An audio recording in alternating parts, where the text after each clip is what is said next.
Tahlia Isaac is a lived experience advocate whose time in custody has shaped her passion for dignity, justice, and amplifying women's voices. Through Project Herself, she shares her story and the stories entrusted to her, shining a light on the realities of managing a period behind bars and pushing for change that centres compassion and respect. Welcome, Tahlia.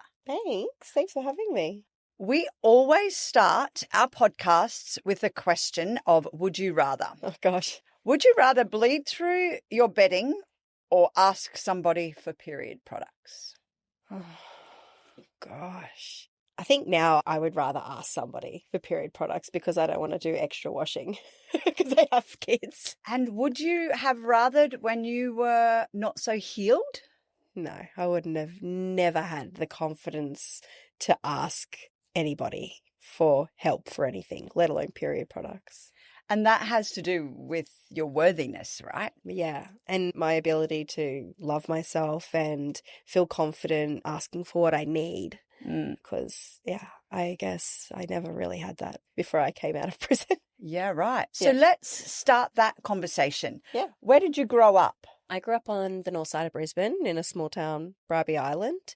3 brothers, mum, dad, went to a, Catholic high school. A happy childhood? Do you always remember your childhood being happy? Look, when I was a young girl, my parents provided absolutely everything for us. They did the best that they could. We weren't well off by any means, but, my dad would coach the football teams. My mum would make my dance costumes. And we had a good home life. I always had food on the table and a roof over my head. I never really felt like I could ever talk about how I felt. I never felt like there was space for me to express my emotions or my feelings. And so I repressed a lot of it. I never felt like quite worthy or that I fit in or that I was cool enough, smart enough, pretty enough when I was at school. But I always just felt this real sense of just never being good enough. Do you remember feeling that at primary school or was it really at primary school? So very early? Yeah, there was a group of girls who I wanted to be friends with and I was friends with them and then they kind of kicked me out of their friendship group. And I don't know if that's just teenage girls. And so I didn't know how to have those conversations like, hey, mum, this is happening for me at school or like, hey, I don't know how to kind of handle this. And so I just went inside myself and I think it started from there. Do you think it was like a bullying or do you think it was just being cut out? Yeah, I think it's a little bit of both. Didn't feel very pretty. I wasn't very cool, but I was intelligent. So I felt like I was always trying to. There you go. That's a complete flip of me. I went to school just to do sports and hang out with my girlfriends, right? I'm never good at sports. Right. Ever. Okay. But I could dance. I was a great dancer. Well, dancing is a sport. I guess. Yeah, well, it would be. And how old were you when you stopped doing dancing? 15. Right. That's a good innings. And so you can still carve up the dance floor when you go out? Love it. Oh, good on you. I like Dance Like Elaine from Seinfeld. Oh, yes. The worst dancer. My kids would say I'm not a good dancer. They would be like, stop, mum. But, yeah. Tell me when life started to go astray for you then. Yeah, when I was 18, I moved out of home. So I said, see you later to the small town of Bribie and I moved into the city. And I was working at nightclubs and studying at university.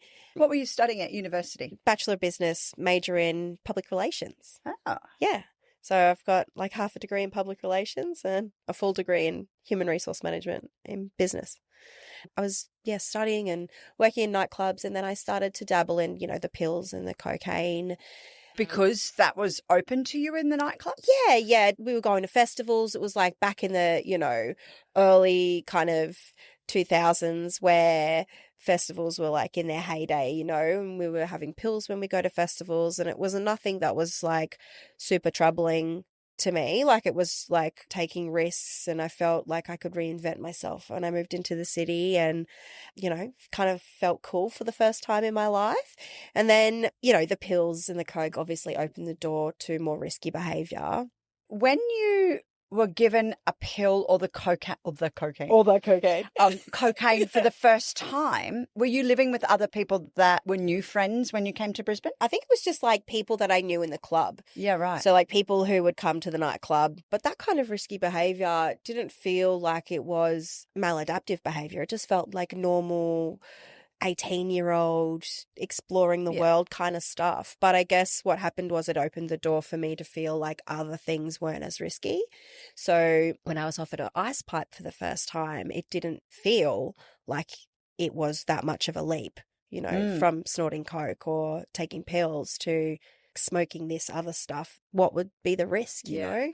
And so when you were doing like the pills or the cocaine again, was that like once a week when you would go to something? Yeah. Yeah. Just to try to understand the story. So I was drinking. When I first moved to the Valley, I was drinking. Like we would drink every night except Monday because it was like hospo night, nothing was open, so it was like nowhere to go.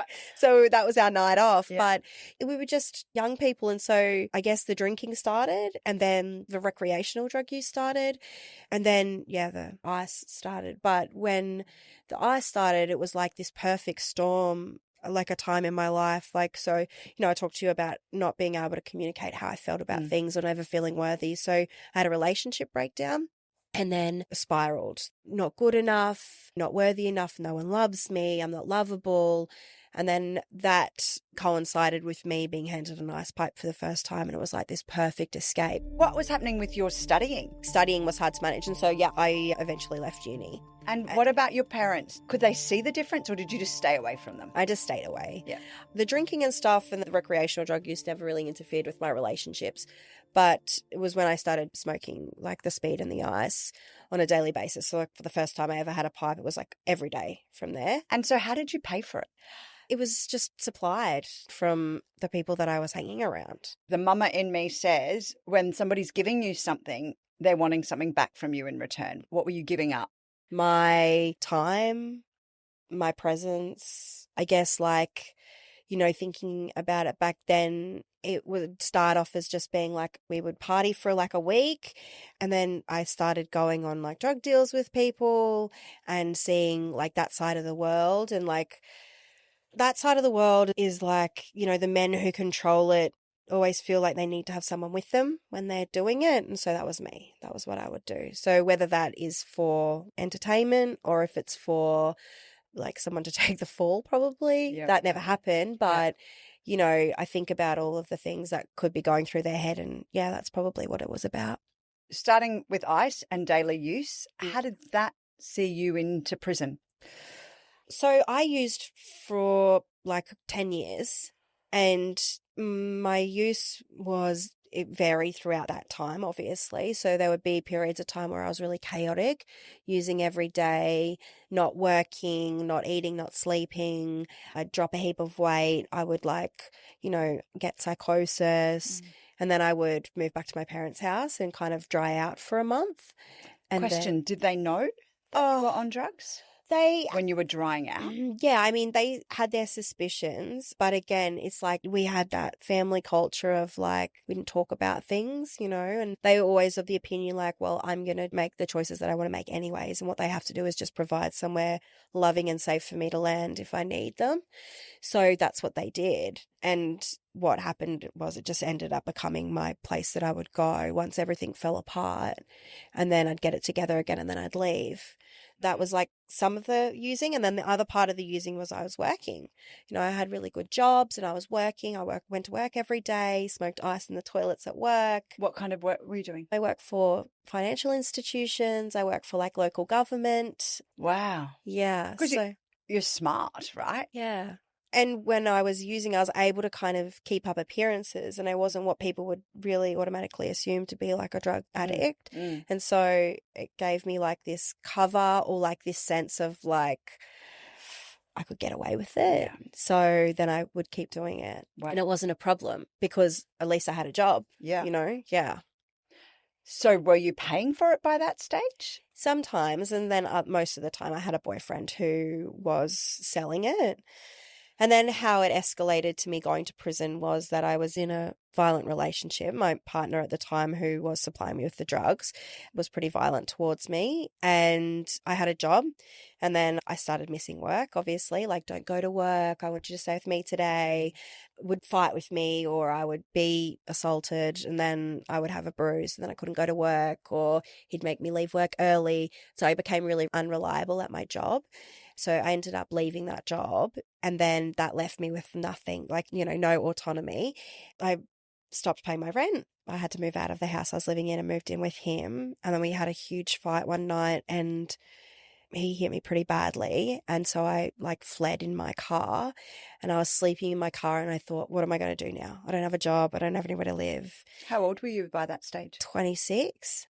My life had been the drug world for a long time now. And so the most logical step was I know how to make money, and probably wasn't the best choice, in hindsight, not the best choice, and I'm not proud of the choice that I made, but in that position that I was in, it was what other choice did I have? It wasn't really a choice to me at that time, So I started selling drugs. I went to somebody that I knew who would sell me some drugs, give it to me on tick, and then I started selling drugs. And that lasted not even 6 months before I got busted by the cops.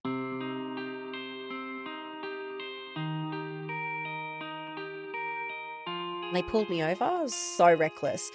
My life meant very little to me at this point. I didn't really care about myself. I also kind of had a bit of an ego, thought that I was untouchable. Lots of things were going on. So yeah, I drive around with it in the car. Lots of different things in the car, like ice pipes and bags and scales and drugs. So was it a random pullover? Yeah, it was a random pullover. So in my head, I had, NYPD Blue, where they knocked all the doors down and come in, and you were like, oh, that's a raid. Yeah, right. Yeah, Oh, okay. I've been in those before. Right. Yeah, so that's fairly scary. I have been in a raid before where I've been just sitting at my kitchen bench when I got home from work, and they kicked in my door, and there was 8 dudes in balaclavas with guns out.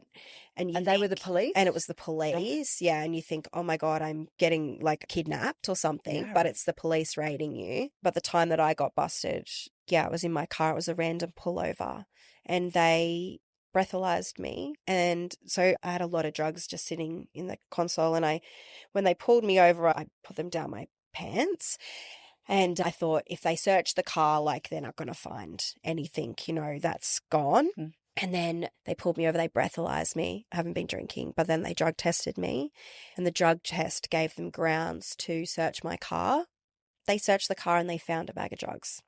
It was just random bag of drugs that I'd forgotten was there because I was so messy. And so then that gave them grounds to take me back to the police station and strip search me. Right. And the strip search uncovered the very large amount of drugs that I had on my person. And how can you even deny that? Yeah. It's not mine. Sorry, that's not mine. Yeah. So do you remember how you felt Oh, when you were taken back to that police station? Because you would have known something bad was going to happen. Yeah, when they pulled me over, I didn't have to stop. I could have just done a U-turn and banged it and been out of there, you know, and like, sure, they would have come got me for like an evade police, but at least that's not like a drug supply charge. And I think about that all the time, and I think like about the sliding doors moment, about how I could have easily just gotten myself out of that situation. And it's just like I was frozen. Like I almost just could see this train crashing and I couldn't look away and I couldn't get off the train. And when they found that bag of drugs in the car, my heart sank. I just knew it was over and I kind of surrendered to it. And I was just like... It saved your life though, right? In a way, yeah, I think so. I think they had a real opportunity at that point in time to put me into treatment. There was a real missed opportunity to go, hey, your life is about to blow up. You need to get some help and we're going to make you do it. But that wasn't the case. They just gave me bail. Yeah.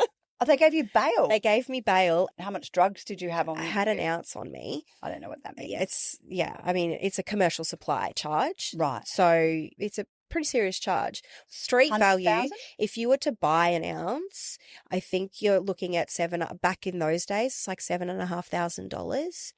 And so those 4 days then, no drugs, no one giving you any medical attention to deal with that either, right? No. How was that? Wild.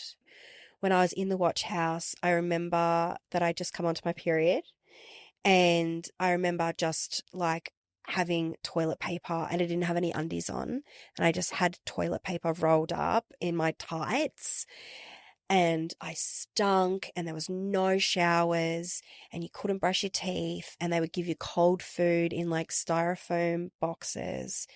And I just remember trying to sleep it away. Like, and you're on these like mats that are like plastic and you get 3 of them to sleep on. And so they come apart and then they expose like here and they expose your hip and they expose your knee to the cold concrete underneath. And they give you a plastic shower curtain to put over you. And then they give you a woolen blanket as like warmth. So because the woolen blanket will have lice in it maybe. So the plastic shower curtain goes over you, then you use the woolen blanket over the top of you. And I remember getting out of the magistrate's court just thinking like, I feel so feral. And I had to make my own way back to my car, which was in the middle of nowhere. I remember just being so defeated and like, my life is over now. Did you get to make a phone call while you were in there? Did you ring your parents? I didn't ring my parents. No, I rang my lawyer and I was like... So had you had a lawyer before? Because how would you know? Yeah, I had a lawyer before. I'd had a minor charge before. They didn't see me at Watch House. So the time I got raided, I got charged with having possession of a pipe. So I had a lawyer for that incident before. So I called him. In those 4 days when you're coming off drugs for the first time for a long time, were you vomiting? Were you hallucinating? What does that look like? I was just exhausted. I was asleep. And you never thought to ask somebody for period products? No way. Like, because you just wouldn't ask for them. Yeah, and also too, like, they're not giving you a shower. Like, it says all male cops. It's like, you're just put in this cage and you're just left. You can't buzz up and ask for something. Like, not like a hotel. Yeah. So could you bring... Room 2. Yeah. Could you bring me something? I'm just having a bit of an issue. They're not in the cells like that you can just access. So yeah, it was like I wasn't buzzing up to ask for that. It's just... Yeah. Some of the work that we have been doing recently is what does access to period products look like in courthouses, in watch houses, in prisons, right? Yeah. And they all sit with different bodies. It's crazy. There are so many conversations that we've been having, even to the point of, you know, them saying, oh, well, they've got mental health problems. Well, it doesn't matter whether you've got mental health problems. You should be given access to period products. And even if that is a disposable pull-up pair of undies that women in hospitals get, right, that have already got a pad in them. Let's find solutions to ensure that people don't lose their dignity. And I get what society looks at as criminals, right? But you're still somebody's baby. You're still somebody's something and someone. Yeah. And how do you deserve to not be given access to period products? It's so inhumane, right? And so thank you for sharing your story. It helps us to understand that there is a face and a story behind why you're there. Yeah. And how you should have been given period products. You should have been offered period products, right? Yeah. People who are committing offences, that behaviour is a response to something. And while I don't excuse the behaviour that I did and the harms that I made to the community and all of the things that I've done that I have served my time for now, and so we're square, but that came from somewhere. Before I had started selling drugs, like the violence, like especially women, like the violence that we endure through that world, or before that's propelled us into that world, is horrific. And so as a response, we're trying to claim some power back, you know, and that's why we have like so many women in prison for selling drugs, is we're just trying to claim a bit of power back in our lives, the only way that we know how, when we've been pushed to the margins so far that this is our only response to gaining power back in our lives. And then you're thrown into a place like a watch house. And yeah, you're right. There are so many different levels and there's different bodies and there's this, there's that. And like no one knows what the left hand's doing, the right hand. Yeah, that's right. That's right. How long were you out for before your court date was on? I was in and out of custody over the next 2 years while I waited to have my court date. So, and you didn't tell your parents? You didn't tell anyone? Oh, yeah, my parents knew. So I broke the news to them not long after I got out of court that I was like, you know, I'm facing some serious charges and I'm probably going to do some prison time. And in my head, I'm going, well, I'm hitting the fuck it button. I'm just like going to burn my life to the ground because what's the point? In and out of custody for the next 2 years until November 2018 when I was finally remanded in custody a few days before my court date. I was in another raid. Before that, I'd spent like a couple of weeks in prison here, a week in the watch house there, another weekend in the watch house there. So just constantly like getting caught for dumb shit and drugs and stuff like that. Okay. And then went to prison for the last time in November 2018. And how long were you in prison for? A year, almost a year. Right.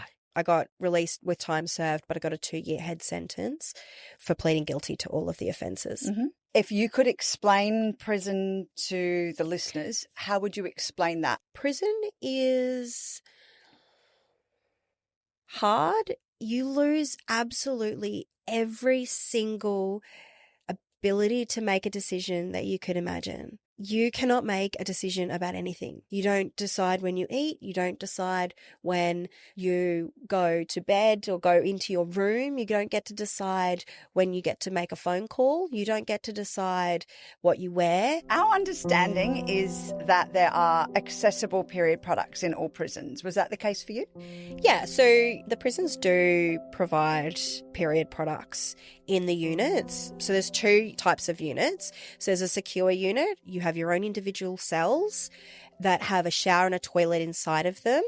And you are let out of that cell for a set number of hours a day to access the kitchenette, the phones outside, a bigger space, and the space where the period products are. Mm-hmm. So if you're in a secure unit and you're in a lockdown, which means that you can't leave your individual cell, there are no period products in that cell. If you haven't gone and thought, I need period products, and taken them to your cell with you, you will have none if you come on your period during a lockdown. You could be locked down for 22 hours a day. Some women are locked down for 4 days at a time. Can you buzz somebody? I mean, you can. Would a guard bring you some? Potentially, yes, you can. Lots of women in prison don't have the ability to advocate for themselves. They're not like you or I. They don't have that sense of self-worth or like that I deserve to have period products and actually you will get them for me because it's a basic human right. A lot of women just don't have that. They don't have that thing. That takes us back to that original question, right? Yeah. The you now would ask somebody. Yeah. But the you No. 20 years ago would not, Okay. right? Yeah. And you're in this beast of a prison. You're not even allowed to ask for a Band-Aid if you cut your finger because you were told to fuck off. Like, that's the kind of pushback and the kind of relationship and the kind of culture that in some prisons, in some units, by some guards is given. So, like, you got to pick your opportunity. Yeah. Most of the time you don't bother asking. You just make do. Just shouldn't matter where you end up. There should be access to period products. Yeah. Right? Yeah. So how old are you now? I'm 35 now and I have been out of prison 6 years. And what does life look like for you now? Pretty fortunate. You know, I feel really fortunate that my life is the way that it is now. I've got 2 beautiful baby boys, a beautiful husband. I founded a charity. I have my postgrad in criminology and criminal justice. I've authored a book, which is going to be released next year. How exciting. So exciting. Tell me about your charity. Our Project Herself. Yeah, so we are a lived experience founded and led peer support organisation. So we support women who are in and leaving prison. We do advocacy and storytelling to kind of, I guess, you know, change the narrative about what it looks like to go to prison and get out. Why did you start that? I started it because when I got out of prison, I was like desperately searching for somebody who had done this before, like someone that had been in prison and used drugs and lived a life the way that I had lived a life and then got out and not gone back. Like I was desperately searching for that representation and I couldn't find it anywhere. And I thought, this is ridiculous. Why isn't there more of us that have done it? And there's heaps of us that have done it, but we just weren't visible. Yeah. And well, they would have also been shrouded in shame too, right? Yeah. Yeah. And so that's why I built Project Herself, because I wanted us to not be ashamed of our past. I wanted to use it as a force for good to stop more women going back into prison or going to prison for the first time. Share the Dignity and Project Herself have worked on some bags getting out to women who have just come out of prison. Can you tell us about a bag that maybe has gone to a woman that has helped her? Yeah.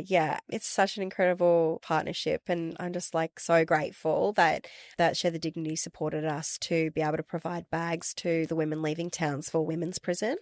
And so they go to every woman getting out, regardless of like status or where she's going or what support she's got on the way out. And a woman sent me a message and she just said, "Hey, Tahlia, I don't even know if you're going to get this, but I just wanted to let you know that I got one of those bags when I got out of prison." She said, like, "I'm so glad organizations like this exist because I would have been fucked." Because basically she gets like the $200 from Centrelink and that's got to buy food, put a roof over her head, clothing, lots of different things. So being able to like give them personal care products is just something that is just so valuable. I think it's more than that though, isn't it? It's like saying you're worthy and you're important. Yeah. And here's to the next chapter. Yeah, for sure. And every bag comes with these beautiful notes that have been handwritten and they're just so loving. This is the really interesting piece about It's in the Bag, is that when I started it, I thought it was for every woman spending Christmas in a domestic violence shelter or experiencing homelessness. But the need for what we do is so much greater than when we very first start. So making sure that every woman coming out of prison in Townsville where you help. We also do it for incarceration in Brisbane. We do it in Perth. It happens all over Australia, right? And it is about them feeling worthy, but it's also happening in mental health units where women are coming into mental health units or leaving with nothing. And so when we ask people to give a bag at Christmas time, that is directly for that. But when we ask them for money, we're asking them to help us put together more bags to make sure that everybody feels worthy 365 days of the year, right? Yeah. So we are only so grateful to help you with the work that you do, and you're a force to be reckoned with. And how bloody grateful is it that you got picked up that day and that changed your life? Yeah, right. sure. And if you can fix you, then your whole outlook is different. Right. And your ability to take the hits. Like, I think my ability to take the no's, the hits, the like having to get back up, pivot, change, like be resourceful, that all came from my ability to like care about myself and understand myself. Because I was like, I'm a piece of shit. I'm worth nothing. I'm just destined for a life of drugs. Like, who cares about me? That was how I thought about myself. Not anymore. Bloody legend. All right, get up and give me a cuddle. Okay.